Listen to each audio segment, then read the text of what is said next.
Good morning, everybody. It is time for our weekly gig worker hangout. Hope that you are doing awesome today. It is summer, not officially summer, but it's Florida summer. So we have had just hot weather. We this morning, I think it was like 84 degrees at 7 a.m. So we did kind of a bunch of outside stuff. The kids went outside, did all of that. They've already done their exercise, done gym stuff for the day, taken showers, and now they're working on school stuff. So how is it where you are? Is it hot? Woo! So I'm happy to be sitting in air conditioning right now. Put it that way. You can see maybe a little bit behind me. I'm not sure how much you can see. I'll adjust the computer. We got the nice new layout of the office here, and there's a bunch of clean space behind me. If you want to see more about this process, you need to head on over to our Patreon. There's a link down in the description. We've got it detailing. I just put up a video this morning detailing the whole makeover process, everything that we did over there. So got some Patreon exclusive videos. But today we want to talk about the biggest thing in gig delivery work, food delivery work, that nobody is talking about. The biggest problem that there is in the world of gig delivery work that no one is talking about. Now, I don't know. There's probably some people that are talking about, but I don't hear this coming up.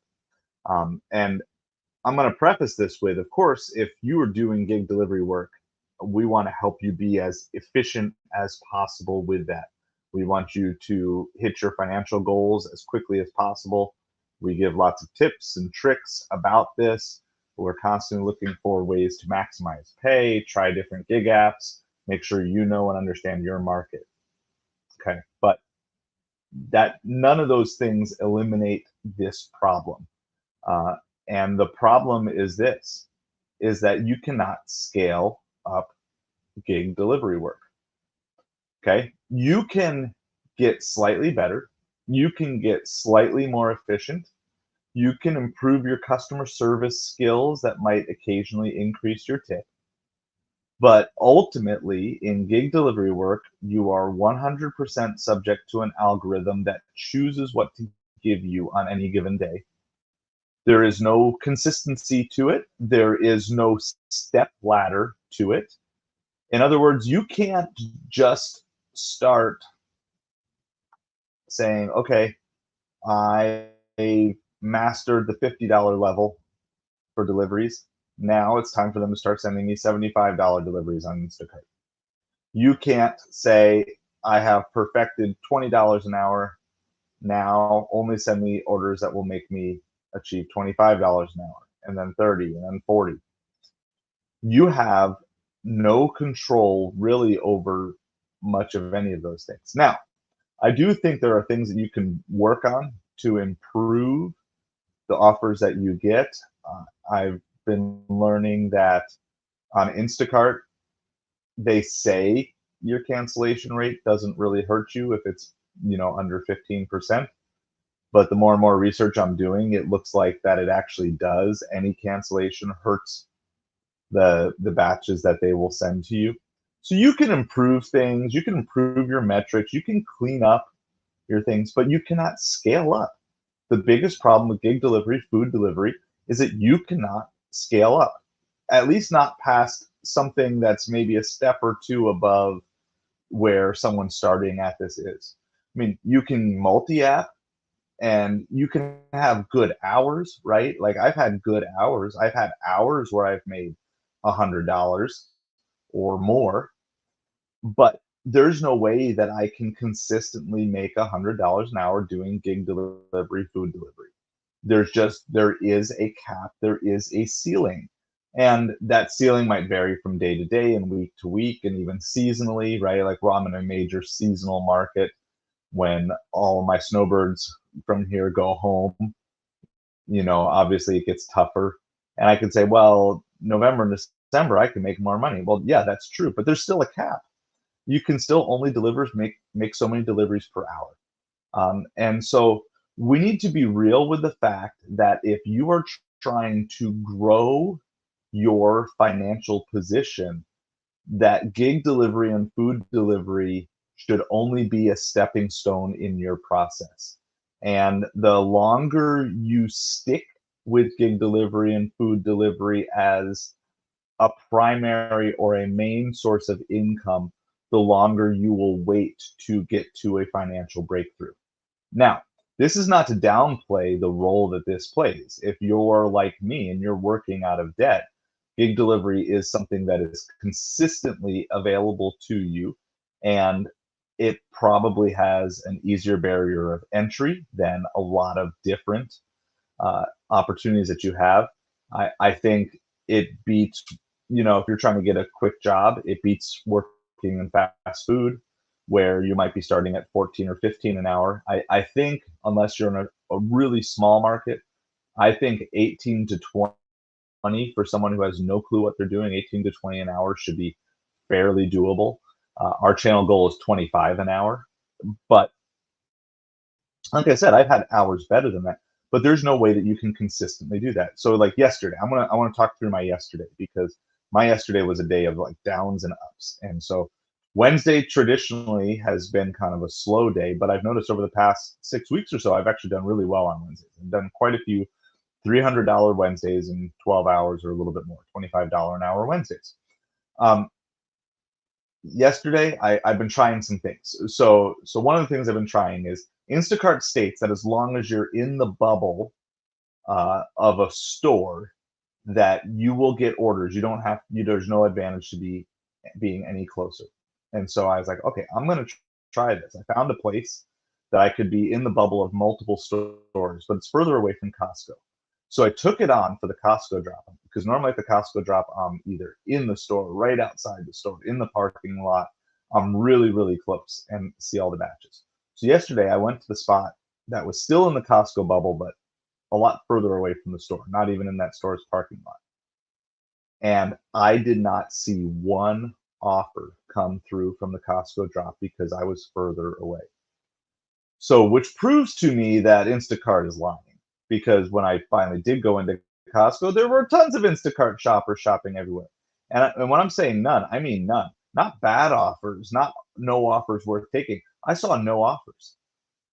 Instacart literally deals out the offers based on proximity to the store, even though they tell you they don't. And so I learned that. So I missed the Costco drop because I was experimenting and that's fine. And then I turned on DoorDash for lunchtime and didn't get really anything. And then went back to Costco after lunch. And as I was heading towards the store, I saw a $78 offer pop up on Instacart. But it was so bright and my phone was so hot, the screen was dim. Like all I could see was a 78, but I couldn't see how many items. I couldn't see where it was going. I couldn't see any of those things. But you know the deal with Instacart, you just have to take it.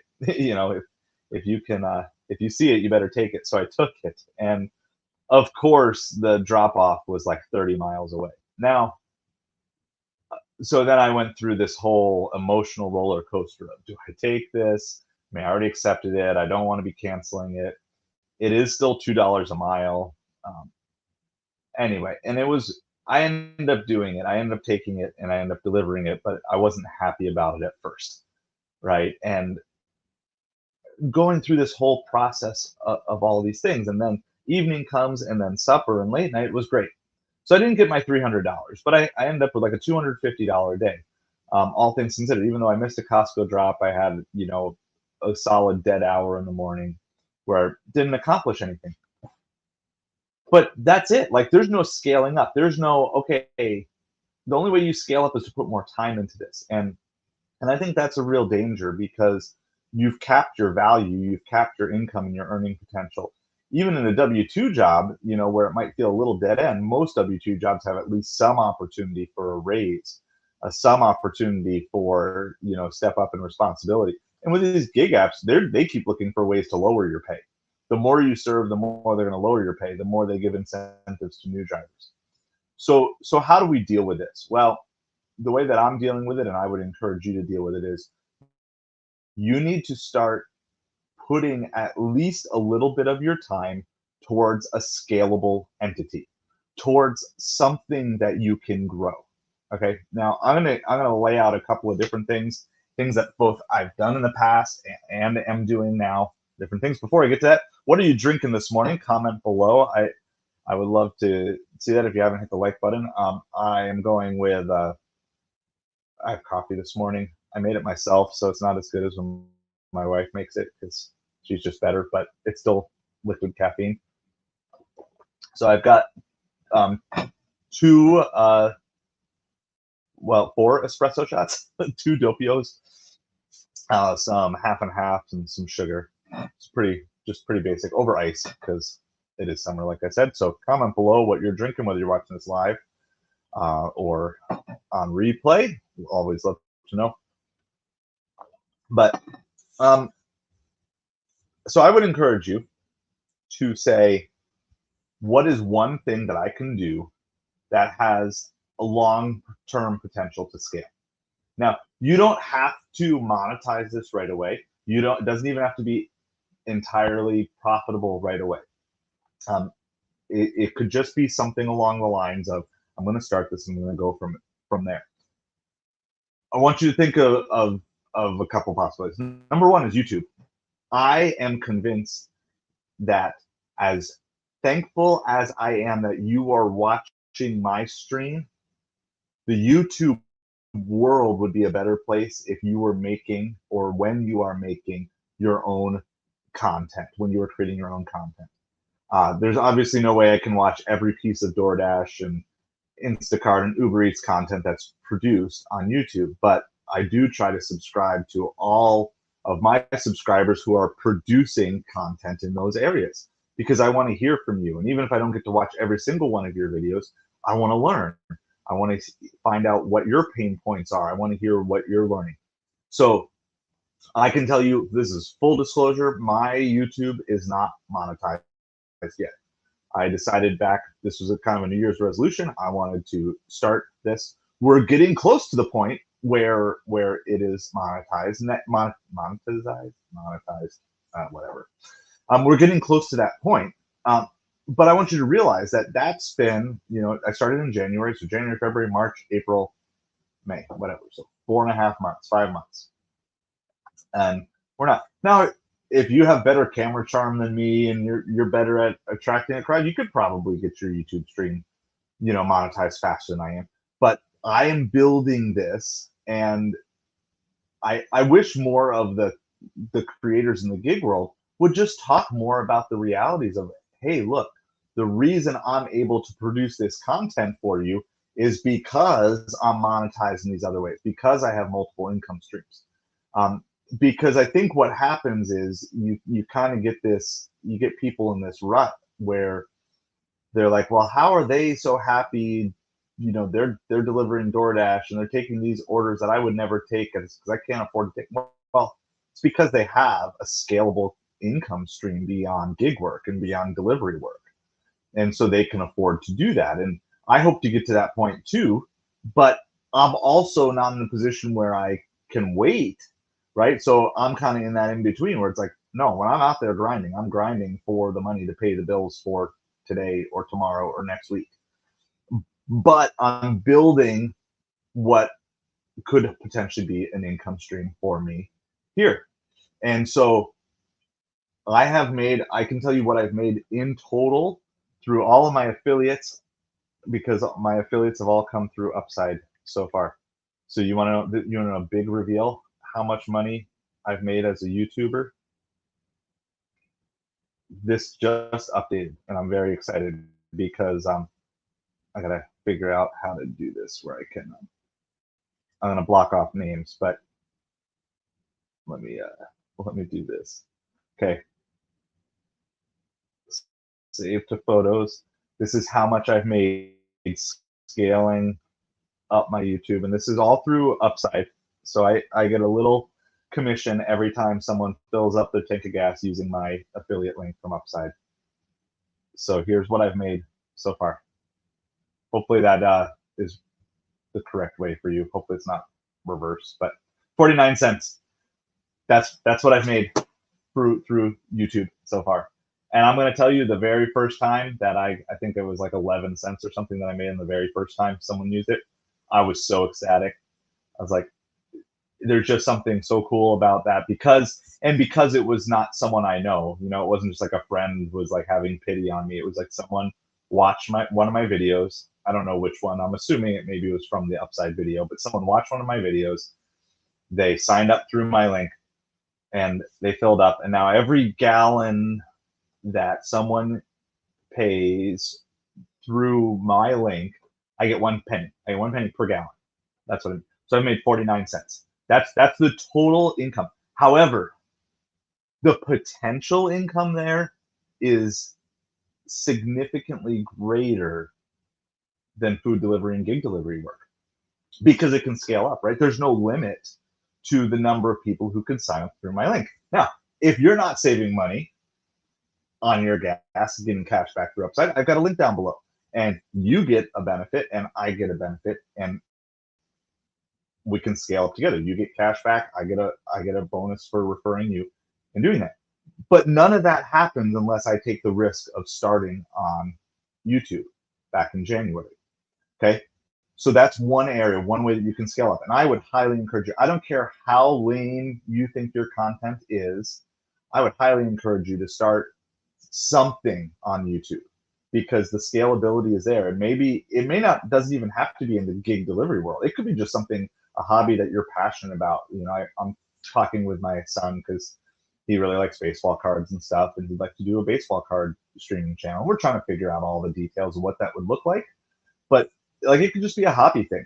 But what I like about it is, when there's a break, when there's nothing going on, I can record a short and I can put that out. I can reply to comments. I have things to do even throughout the day of delivery when there's nothing going on. Okay, so that's one thing. Another easy way that you can scale up would be to start on something like eBay. Okay, now I would love to answer questions. So if you have questions, let me know. In fact, if you're watching right now and you can just leave a comment, I would love for you to leave a comment, because I'm using StreamYard, and I don't know, you can just be hi, hello, you know, this is lame. I don't care. You can comment whatever you want, and I'm totally cool with that. But I would love to kind of know where that is. Let's see. It says live viewer comments show up on StreamYard. Click on a comment to show it on screen. Okay, here, I'm going to test this because I'm learning out how to do this. Hey, look at that. So if you comment, I can put your comment up on the screen. Isn't that cool? So if you're watching right now, leave a comment, and as long as it's not anything crazy, stupid, vile, unbecoming of humanity, I'll put it up. So you just put a hi or whatever. That's really cool, because I'm trying to figure out how to use StreamYard, so I love learning these things with you. And this is a free plan on StreamYard too. So if you're looking to do streaming, I can do like, I think 2 hours a month. So, you know, 4 half-hour sessions, something like that, for free without cost to me. And hopefully it is a better experience for you. So anyway, another area. So YouTube would be one that you can build. You don't have to put any money into it to start with. eBay would be another one. Now, I've been an eBay seller for pretty much as long as eBay's been around. I mean, I remember I was selling on eBay certainly in my college days, maybe even in my high school days. So I've been on eBay for well over 20 years at this point. But you probably have stuff laying around the house that's got some decent value that you can do. And then what you can do is you sell some things that you already own, and you just take that money and you put back to it. Now, you can start on eBay for free, and then they just take fees out of your sales. I'm going to eventually create a whole bunch of different eBay videos. So let me know in the comments below if that's something that's kind of a higher priority for you, and I can kind of push that up the list, because I would love to kind of start to do that. Now, and if you've already done some eBay stuff and you want to kind of grow even a little bit more, I think the faster way to scale is actually with Amazon. It's lower margins, but faster scaling. I've done Amazon before through the FBA program, done well over $1 million in sales in a calendar year previously. And I can tell you the scalability of Amazon far outreaches the scalability of eBay, though I think they can go hand in hand and work together. But by having something along those lines, you can create a scalable income, and income that goes on in the background. And so what was nice yesterday, while I was delivering, I sold 4 things on eBay. Okay, I sold, including a shirt. It was like shirt I think I got at a Goodwill for like $5. This was quite a few months ago. I haven't done any thrifting recently, but it sold for $30 yesterday. No sale, nothing special. It just, somebody decided that was the day they wanted their Hawaiian shirt, so they bought it, and sold a couple baseball cards and a basketball card yesterday as well. And so then this morning, wake up, get all that stuff shipped out the door. So it's done. And the turnaround for eBay money is pretty fast. It's within 48 hours it hits the bank, generally speaking. Usually it's like a one whole business day, and then usually there's one whole business day where you don't get your money, but it's a pretty quick way that you can say, okay, so if you have something at your house that you can sell for $30, and maybe you'll clear about $20 after shipping and fees, right? You take that $20, and then if you have some sense of knowledge, you can take it down to a thrift store or do some garage sailing, and you spend that $20, and you get 3 or 4 really good new items to add to your store that you can again buy for about 5, sell for about 30. And then every time you do that, you get another $20, and you can go get 3 or 4 more quality items. It's a very, very nice way that you can scale up your store, and you can stick within something that really works for you. Um, so we've got YouTube, we've got eBay, Amazon, and there's a variety of things here. I don't have expertise, but things like Etsy, Poshmark, they're all in that scalable level of things. Okay. The next area that is scalable, maybe not to the same extent, and again, this isn't an area of my expertise, but if you are a creative and you can create things like art, if you can create things like, whether it's photography, where you can take pictures and get them sold to sites where you get a licensing fee. Um, Maybe you can just do drawing on demand. Now, yeah, there are still some caps to some of that because of the time that it takes to create art, and I'm not downplaying that. As someone who is not an artist, I have nothing but respect for the people who have the patience to do artwork, because that just totally is not me. My daughter is way more artistic than I am. But if you have a service like that you can do, you can start to offer things, and you can offer at a low tier first, get some good reviews, still do quality work, but then as you build your clientele base out, you can grow and you can scale that way. But so there's just a few ideas. Okay, so scalability, you can look at YouTube, something that you can grow into there. And again, YouTube can also go to other social media things. I think personally, I think YouTube is probably one of the best scalable. That's why I made the decision to go the YouTube route. But you can have success on Instagram and TikTok and some of those places too. And maybe at some point I'll have a team that can work with me and send my content out, and I'll figure out how to be even more entertaining than I am now. So, but you can start. You can start by doing something and then building your reach and really showing that you care for things and care for people that have the same interests as you. And so you have that idea. You can build some form of a store, eBay, Etsy, Poshmark, Amazon, something along those lines. And then also you can offer either your art, or also maybe you're a creative but not in the artistic sense, but you just can build a course. Maybe you have an expertise in something. And a lot of those things though will go hand in hand, right? So if you can build your social media presence, it's also going to help reach a broader audience to do those things. So I want to leave though one discussion question. I would love to hear your thoughts on it, either live, you can comment, or if you're seeing this afterwards, which is there a place to merge the growth of your personal brand in with the gig delivery, food delivery world? I've debated this a lot in my head. I have not done anything on this, but I'm very curious to see if you think that there is a nice, safe middle ground that you could do in terms of doing things like, okay, I'm going to take a simple example. because this is something that I thought about doing because I can do it. So I helped create a card game a couple years ago called Samurai Brothers, and I don't actually have a game here with you to show you the art, but we of course have some games that we haven't sold. So I thought about including a card, like an actual card from the game, because they're like trading card size or whatever. I thought about including a card from the game, and then a handwritten note saying something like, "Hey, thank you so much for letting me serve you. You know, if you're interested, here's a free card from the card game Samurai Brothers, and a link or something like that." I thought about doing something like that. I haven't researched this, okay, so I'm not telling you that you should do this, you shouldn't do this. I would love to know though if any of you have looked into this about using, because you're contacting a whole bunch of people as you do delivery, and you never know if that one person that you deliver to could be the person who has that connection or is that connection to reach out to the next thing. So I don't know. Is there a place for that? Is there a place for trying to grow your personal brand? Is that something that you think should be done, shouldn't be done? I kind of often wondered that because I would love to figure out ways.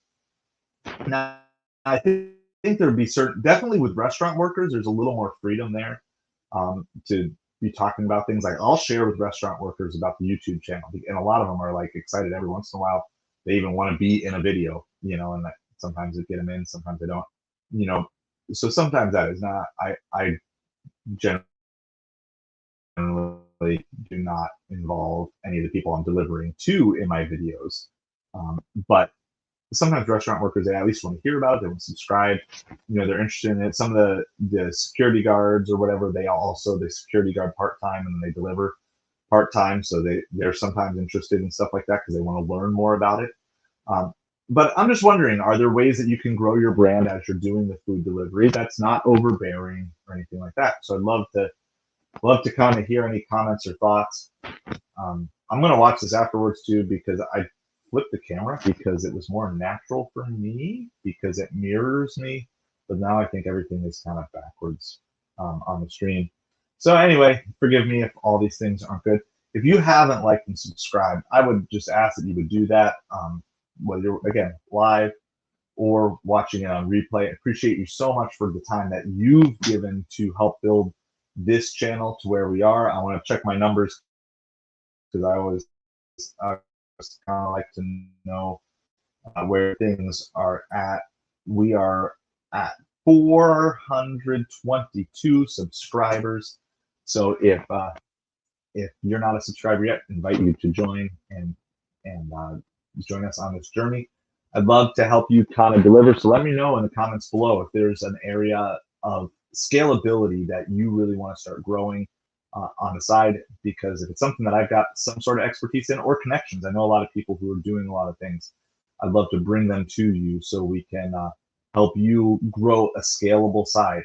And so the idea would be that we can slowly scale out of the food and gig delivery world and scale into whatever business or personal branding or social media entrepreneurship that you want to get yourself into.